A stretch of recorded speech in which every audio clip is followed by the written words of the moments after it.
मिंटू, मेरी बात गौर से सुनो। देखो, ये अभी कोविड का टाइम है और हमारे लिए अपॉर्चुनिटी है। सारी दवाइयों को आउट ऑफ स्टॉक बता दो, बाहर बोर्ड लगा दो आउट ऑफ स्टॉक, और सबको महंगी दाम में बेचो। जो खरीद सकते हैं उनसे अच्छा अच्छा पैसा कवर करो। और रेमडेसिविर के जितने भी इंजेक्शन हैं उसको एकदम ब्लैक कर दो, अंदर रख दो उसको। और कोई भी ऐसा भिख मंगा है तो उसको डायरेक्ट मना ही कर दो। जो फेस से लगता है कि हाँ ये महंगे दाम में 20,000 25,000 में खरीद सकते हैं, उन्हीं को बेचना। ये हमारे लिए बहुत अच्छी अपॉर्चुनिटी है। अभी एक पेंडेमिक, हम अच्छा कमा सकते हैं।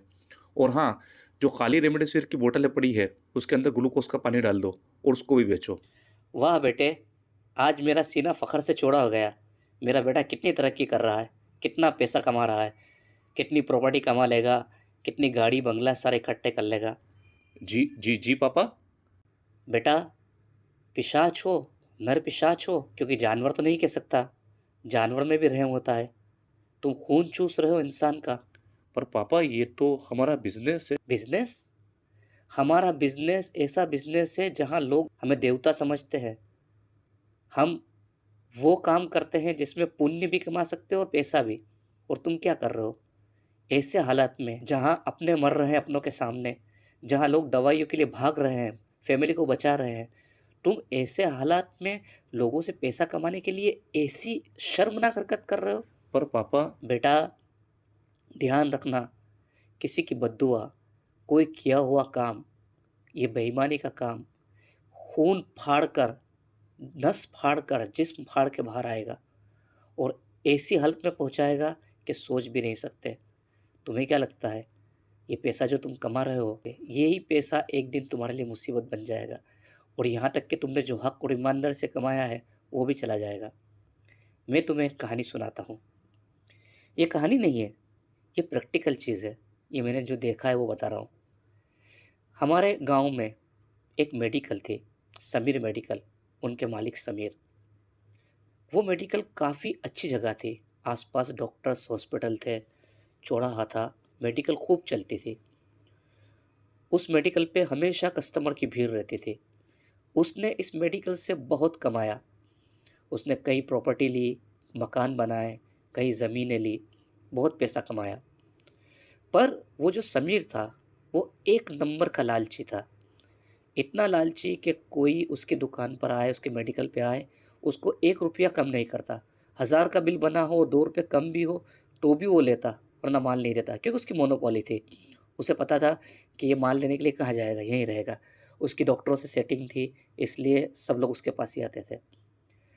एक दिन ऐसा हुआ, उसकी दुकान पे एक बूढ़ा आया। उसने दवाइयों का पेपर दिया। समीर ने दवाइयाँ निकाली। उसका बिल बन रहा था 565 का। बूढ़े ने अपने जेब में जितने पैसे थे सब निकाल के डेस्क पे रखे, तो करीब करीब 165 रुपये हो रहे थे। अब बूढ़े ने उसको बोला, मेरा बेटा कैंसर में है और ये दवाई उसको पहुंचानी ज़रूरी है, ये आप पैसे रख लो, मुझे दवाई दे दो। समीर लालची था, समीर को इसमें भी प्रॉफिट था। दवाइयों की कॉस्ट करीब करीब 120 रुपये थे। अब तुम तो जानते हो मेडिकल में 25 पैसे की दवाई 5 रुपये में बिकती है और सारे हेल्पलेस रहते हैं। वो इसमें भी कमा सकता था, पर उसने ये पर चिल्लाना चालू कर दिया। चलो जाओ यहाँ से। आ जाते हो भीख मंगे, पैसे नहीं जेब में, दवाई खरीदने आए हो, चलो भागो यहाँ से। बेटा, मेरा बच्चा हॉस्पिटल में है, कैंसर है, भगवान के लिए दवाई दे दो, ये दवाई उसको देना ज़रूरी है वरना वो मर जाएगा। मर जाएगा तो मर जाएगा, मेरे जिम्मे है। चलो भागो यहाँ से, नहीं है दवाई।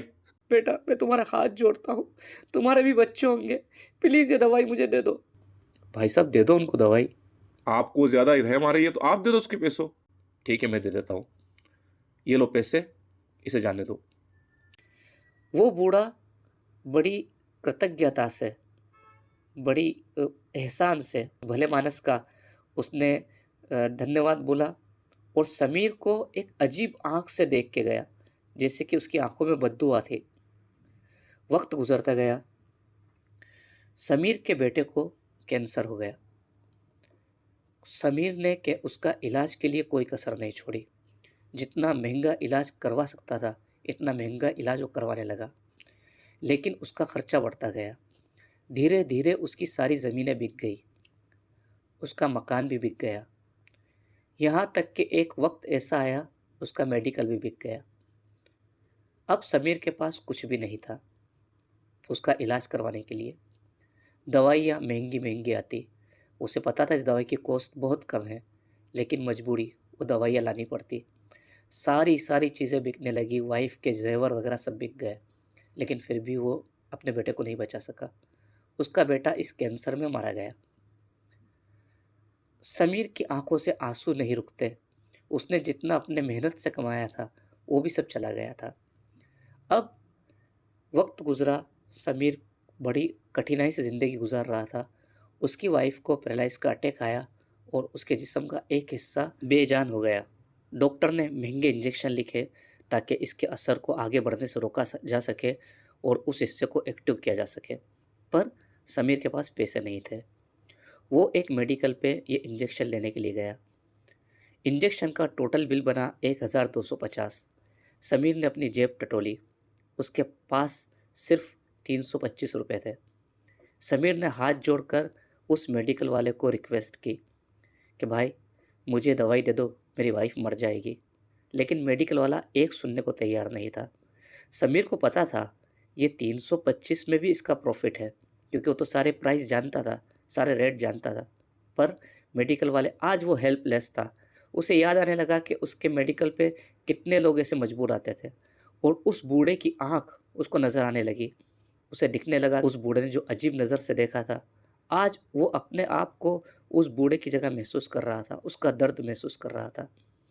उसे लगा उसने थोड़ी सी लालच में वो सब भी गंवा दिया जो उसने अपनी मेहनत से कमाया। यहाँ तक कि अपने बेटे को गंवा दिया, अब अपनी वाइफ को गंवाने की कगार पे है।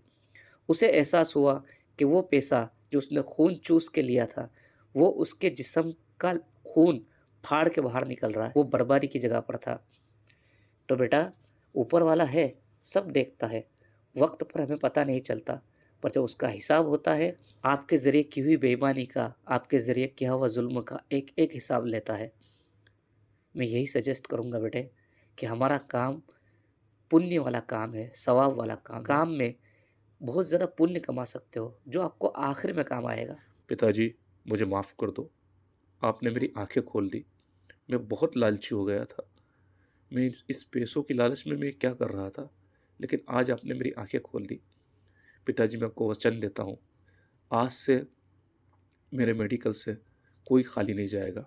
किसी के पास पैसा कम भी होगा, मैं कम प्रॉफिट में कॉस्ट पे उसको उसका दवाइयाँ दूँगा।